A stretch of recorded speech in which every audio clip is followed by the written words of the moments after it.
Hey, it's been a while since I've done one of these, and I'll be honest, I'm doing this for you, mister, because you're an oldie. So, I've watched a little bit of it up until the first goal and the kickoff after. So I'll just go over quickly what I've gathered. Your half flip is very nice. I have to say, your positioning is also very good.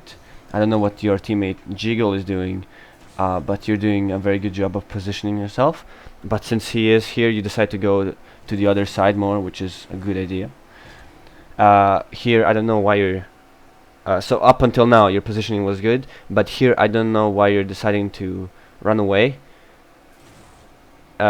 Firstly, you're playing like always passively. You're playing a bit too passively. You should probably play more reactively. So when you see something happening, someone makes a touch, you should probably consider going for it if there's no one else that can go for it. As a general rule of thumb, I take if I'm the only guy that, well, not only guy, if I'm the closest guy to the ball, or the only guy that can approach the ball without, on goaling it, I should be going for it. In this scenario, you're the one because there's no other teammate behind the ball apart from you. You shouldn't be going back. You should just be going at the ball. And here, even your teammate passes the ball to you, and you just ignore it. Defense in Rocket League is not defense in any other sport. It's not about being a goalie. It's not about the saves. It's not about the last second blocks. It's about preventing the ball from even coming to you, becoming a shot. So preventing shots. In Rocket League, your best defense is offense. You can say this about a lot of sports, but not really. In football, because of offside and other things, you can really just rely on your goalkeeper to make very basic saves, and everything else you prevent with your defense. But not in Rocket League. No, you don't have goalkeepers, you don't have offsides.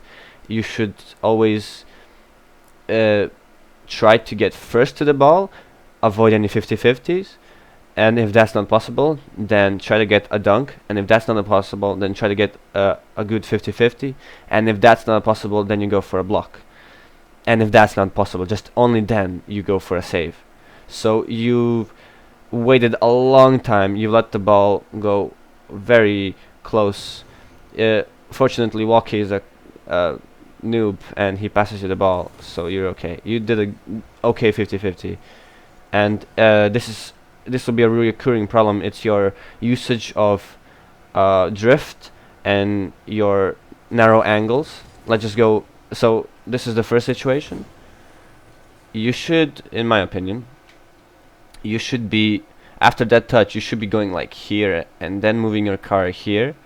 So instead of that, you just go kind of like here and then here, which makes your car turn like very sharply, and you don't know how to pull off those sharp turns. Even if you do, you lose all your momentum, so it's better to make a wider like entry. So you go from there to here, and then you have most of your momentum, and you make more momentum. Well, not more momentum. You gain more momentum coming into the boost than you are just getting into the boost and then making a sharp turn, losing all your momentum. And the same problem happens again here. You made a good decision of going to the back post, but not far enough, I say. You should be going like this, and then just stay close to the wall and be like this. Other than that, you're doing well. But I usually, if this is the situation, if I have two teammates in the corner, the chances of a shot happening is low, because it will most likely be a 50-50 instead of a shot. Pardon me. So I would just stay here, so I can go up the wall, or just in the air if the ball is going above the goal. So you should probably trust your reactions more. So you don't have to be scared that the shot will be unsavable. If you see a shot coming and there's no defender going to block, then you get closer to the goal. But only then, like, you should just play more reactive. Again, you're keeping a good distance, but you make a mistake just in a second. You should have been starting to move closer here. So there's no defense. He shot. This should have been a goal. It's not, but still, you should have, at the point of the shot, you should have been, as soon as you see him, the defender, as soon as you see the defender whiffing, you should be dodging forward. You're not. You miss an opportunity to take another shot, and here you make another mistake. You're being, again, too passive. And just to stop for a second, I understand why you're being passive. This guy's time it takes to to get on the ground and to look at this. He's so slow. He's so very slow. So I understand why you're reluctant to get into offense. But like I said, offense is the best defense in Rocket League. You should have been on that ball. If not, you should have been reacting to his touch. So when I'm the last guy, the way I imagine when I'm the third guy, so last guy back, closest to the goal, whatever you want to call it, the way I imagine when I should be going for a ball and how to be going for a ball, I call it dipping in, kind of like it's something I made the name when I was like a bit younger, Rocket League years, you know. I would be like, I would always go into those balls like blind. I see the ball, I'm jumping for an aerial, and I'm just boosting towards the ball, and I'm closing my eyes. I'm like figuratively closing my eyes, and I'm just going for it. So dipping in, my new version of it is much better. I first analyze the situation before I go in. So for example, this touch. And I'm not going for it. I'm not going for it. So looking from your perspective, now it bounced off of something, and obviously someone is going to make a move. This someone is not me. In this case, you. So this someone is not you. And then the first thing I analyze is who is going for the ball. And after I notice that the only person with momentum towards the ball is Walkie, I decide he's going for it, and then I decide where the ball is going after that. And from there on, I try to anticipate how he's going to hit it, how fast can I get to the ball. In your case, you have no momentum, so you're going to be late to the ball, and he's going to have an advantage unless he fucks up, and he does. You'll see later. So knowing that Walkie goes for it, and that it's obviously going to the right corner, looking from our perspective, I would have already been on my way to the right corner. Now, on my level, that's somewhere around champion, Diamond 3 champion, a bit higher, a bit lower, doesn't matter. On my level, this guy would have dribbled this, or at least he wouldn't hit it so that like it bounces like this. This is a gift. This bounce is a gift. If you went when I said like he's gonna touch it, you should be going towards it. If you went then, you would have been on the ball before he's even on the ground again, and you would have had the easy center in. So if you're having the problem of ranking up, I've noticed in the short time I've watched you, you just have to rely more on yourself. So that means you have to just be more aggressive. You have to anticipate more, and you have to be more reactive. And to support this, you don't have to stop being a safe player. Just let's understand that one thing. I'll show you in the next example what I mean. So at this point, you've made another bad turn, and your teammate goes for it. And at this point, it should be very obvious to you, you're not getting a piece of this. So the action all here is for Jiggle to make a good shot, and for his teammate, whatever the fuck that name is, Rakalhun, doesn't matter. It's for him to react to that. So playing it safe is not the same as playing it passively. You can be an aggressive player and play it safe. That's how I do it. And in this situation, when I see him going for that, I would just go back. I would go back actually sooner, because as soon as I make this touch, I check if someone's left. There is usually someone on the mid boost. Hello, thank you. So you should be aware he's there, or there's a possibility of a teammate being there. So you should either make a quick decision of following the ball quickly yourself, which you don't do. You try to kind of do it, but you whiff, or you just leave. I would have left. That's the safe play. Me being in defense while two of my mates can make an attack together. That's the safe play. And here you kind of go for it. And this is what I mean. Like, you should never be going for these. As soon as you see the whiff shot and the ball moving away from you, you should not be going for it. That's the safe play. So, and let me just put this from another perspective as well. Why would you go for this? Like, look at it this way. The ball is here, yeah? You are here. The ball is there. If we look at your angle, if you go for it, you're shooting at your own goal. Their goal is there. So you would, for a good shot on their goal, you would have to be here and then have some momentum there, but you don't have any momentum. So the ball goes there as well. And like, the best thing you can do is, if you're first, you can just take the ball there, but really you don't have any like business going for this. And again, your teammates fuck up. The fuck up was, well, first you had a decent 50-50, and then you didn't follow it up yourself. If you want to rank up, you should definitely trust yourself more, and I'll get to that a bit later. So yeah, this was all a big fuck up. So let's get to the other thing I want to talk about. Your kickoff. Your 50-50, I said it was okay. It could have been better. Let's just check it one more time, yeah? No.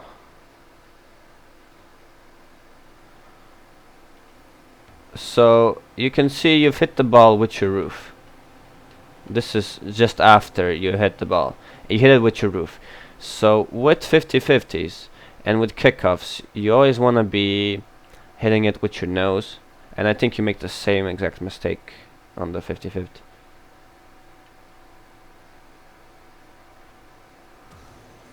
I would suggest flipping, not just using your boost. Yeah, you kind of hit it with your roof, and you're way too slow. So you want to be supersonic and hitting with the nose. Yeah, that was a bad. So your 50-50s are abysmal, pretty much. And what I was saying earlier is, if you wanna rank up alone, solo, you first have to be more aggressive, more reactive, and rely more on anticipating. You seem like a smart guy. Your positioning is good. Your general idea is good. So you have that as your weapon. You also said you're 42, so you have patience on your side. For fuck's sake, use it. You don't want to be tilted like the rest of the younglings. You also want to play it safe. I don't know if I said it, but yeah, I did say you should be aggressive. And your backbone should be skill. Now, I'm saying this because... Wait, what did you do here? Oh, alright. You just whiffed mechanically. So, I'm saying all of this because my current role model for Rocket League is a player called Scream. He's a Counter-Strike player, and I don't know if you know him, but he's this dude that just gets into a match and basically he one-taps people. So he has a weapon that can kill people in one shot if you hit them in the head, which is a really smaller target, and he always makes a safe play. No matter what the fuck he does, he always makes a safe play. So if opponents are flooding a site and he's in that site, he moves himself in a position where he can at least get one kill, and then get another kill before he's getting killed. And he's relying on these kills, Jesus Christ, he's relying to get those kills. He's relying on his aim, because his positions are oftentimes predictable. Being in a safe place is not really something you can't really predict. You just know, okay, we can only pick one at a time at this place, so he could be there, and then they pre-fire that position, but it doesn't matter because he relies on his skill. So, but he's also a very aggressive player, so if he sees something, well, not aggressive, I guess, he's a very reactive player. He's also aggressive, and again, as every other player in the pro scene, he relies on anticipating. So you can be a safe player, as you tend to be. You're very passive, and you obviously like to be a bit in defense. Maybe you're one of those people, one of those annoying Reddit people that are like, well, I don't need to know how to do freestyles, I know how to position myself and rotate. Well, sure, that's all nice and all, but you need skill to be your backbone, especially if you want to be a safe player. Aggressive players can get away with all sorts of bullshit. Back in season 3, um, back in season 3, while I was going to Grand Champion, I never reached it, by the way. I was Super Champion, that's one below. I was Super Champion, and the player there, the one that was same rank as me, literally had 1/6 of my hours in the game, and he literally couldn't do aerials. The best aerials he could do was the one where he had just to go straight into the air, and even then he did it with his wheels. And this was at Super Champion level, 2v2 game, and he hit aerials with his wheels. The way he got to the rank was not boosting. I mean, I said that, but I was tilted. But it was not boosting, it was him being aggressive. He was amazingly aggressive. He would, as soon as he saw an opportunity to go for a 50-50 or a challenge, he was on that ball like a motherfucking fly on a shit. He was really aggressive, and he got away with being aggressive. He got away with having low skill by being extremely aggressive. You don't need to do that. You can be a safe player, but the thing is, you have to have skill to be your backbone. So in threes, dribbling is something not very important. I noticed your your ball control is far from optimal. So I would suggest, like, I don't know how much time you have for Rocket League. You want to improve, so that tells me you have time for Rocket League, which means you have time to train. And if you want to improve, you should definitely put training before playing games. Unless you play Rocket League strictly for fun, then this is all pointless. So if you have like 2 hours a day, you can use an hour of it to train and then an hour to play. And this doesn't even have to be forever. You can use 1 to 1 ratio, so 1 hour playing, 1 training, until you get better, and then you can just go to half an hour for warm up, and then an hour and a half for playing, and keep that ratio until again you hit a skill rock bottom, like where you're at the lowest you can be with your skill at the rank. So I think you're currently there at your rank. No offense, but what I've seen, I didn't see a lot, but it was bad. So first thing, you should probably get to know your car a bit better, and that's drifting. I actually haven't looked up your camera stiffness, but it definitely should be under 70, under 0.7. I have it at 0.55, which makes the camera kind of like be late with the car. If you can see it, like it's late, it's behind the car, it's not always with the car. And I like it because it kind of gives me a sense of where I am as opposed to where I was. Also, the same works for gaining speed. The camera moves on the y-axis a lot when I gain speed, so it all tells me a bit how my car is moving.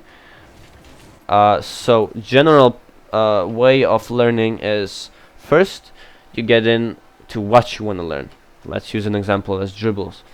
You wanna learn how to dribble more. Then you get into more details. What are you trying to achieve with your dribble? If it's something as simple as I just want to get the ball out of my half, it could be as simple as just doesn't even have, it's not dribbling anymore, it's just ball control. So if the ball is like high and it's bouncing off of stuff, you only have to learn of how to touch the ball so you can have another touch real quick. So the problem is, how do I get close ball control in defense? Then the answer in your head should be, oh, I learn how to make a soft touch in defense so that I can make another touch. And then you should visualize this in your head.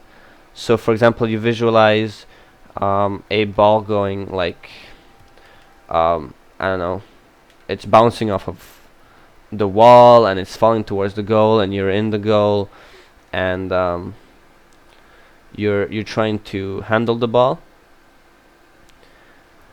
so that you can have another touch. So for example, this, you visualize this in your head, and then you're like, well, in the last game I did something like this, so I lost the ball control. So you visualize in your head that you have to touch it with this part of your car or that part of your car with this much speed. And then after you've done visualizing is important, mind you. After you're done visualizing, you get into the game and you try to incorporate it.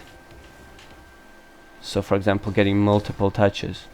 The way I like to clear the ball out is just going up a wall. There's usually someone on the wall, but for your rank I wouldn't really be afraid of that, since, you know, scrubs. But that could be another problem, is after after you're past people that miss balls all the time, you have to be like, how do I get the ball off the wall without getting dunked, for example? And again, then you figure out you should probably do it like this, and then you visualize, and then you get to the important part, which is repetition. So once you've visualized and explained to yourself what you should be doing in the situation mechanically, you put yourself in that situation, for example, like I just did with my trainer, and you just repeat until you can do it consistently. That's how you learn a new skill. That's how I've been learning recently. I've been learning myself a bit of advanced dribbling. In threes, I've developed a dribble for threes myself. It depends on the first guy. The first guy I beat. If I beat him to the ball, if I beat the first guy to the ball, then all I have to do is get up the wall, and then from then I go. And all of this, I use this pattern of first seeing what the problem is. That was how to dribble in threes. Then I visualized of how the solution would look like, and then I went into free play and I literally trained for 4 hours straight until I got the dribble down. So it requires dedication, but you don't have to play for 4 hours straight. It can be an hour a day, as long as you're focused. So the whole process I've described should take somewhere between 10 and 15 minutes. I call it HIIT training. It's something the term is used in bodybuilding, high intensity training. It also works for mental stuff, mind you. So it's called high intensity because you're always focused on the things. In order to get the maximum learning experience from the one training session of 15 minutes, you should probably just remove all distractions you can as much as possible. For example, like a dog, a cat, your children, your wife, that annoying neighbor that plays the drums. Doesn't matter. You just like put noise cancelling headphones, play when people are out, play when everyone's sleeping, something like that, and you just focus all your energy on mostly you're gonna focus on the repetition.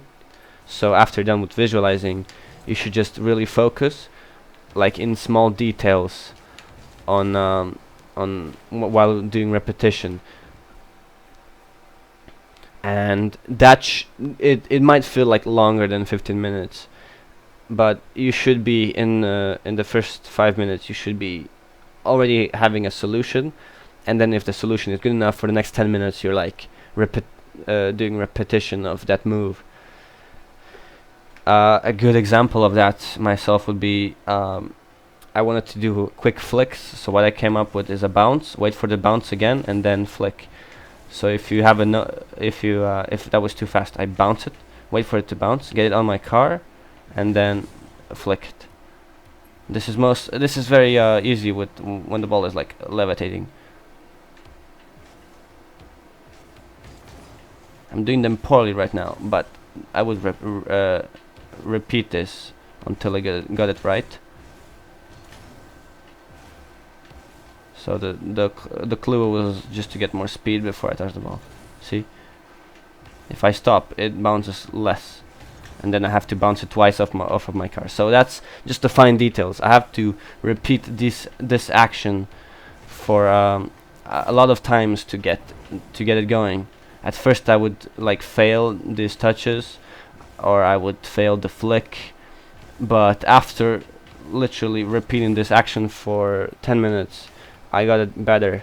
And like you heard before, I did it for hours actually. You can do that with any skill.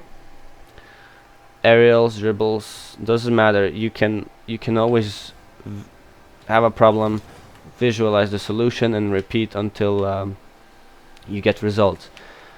Another thing is your 50-50 should look something like this, instead of something what you do, and that's this. The difference is I hit it with my nose and you hit it with your roof. I do the kickoff, that's this. I do it like this. So it's usually hard for the opponents. I also, when I'm on that side, when it's like double people going, I sometimes just go for it here after telling my teammate to go for it. So even if he goes for it, I'm gonna get there first before my teammate and before the opponents. I only like abort this when I see that guy from where the ball is going. If I see him going for it, I'm gonna get dunked if I continue, so I just abort and let my teammate go for it. So that's, I guess, a tip on how to do one of the kickoffs when you have both players diagonal. That's pretty much all I have to say. I hope it helped. Learn your drifts, and yeah. Right, my name is Coach Crow. Never said that until now. So yeah, there you go.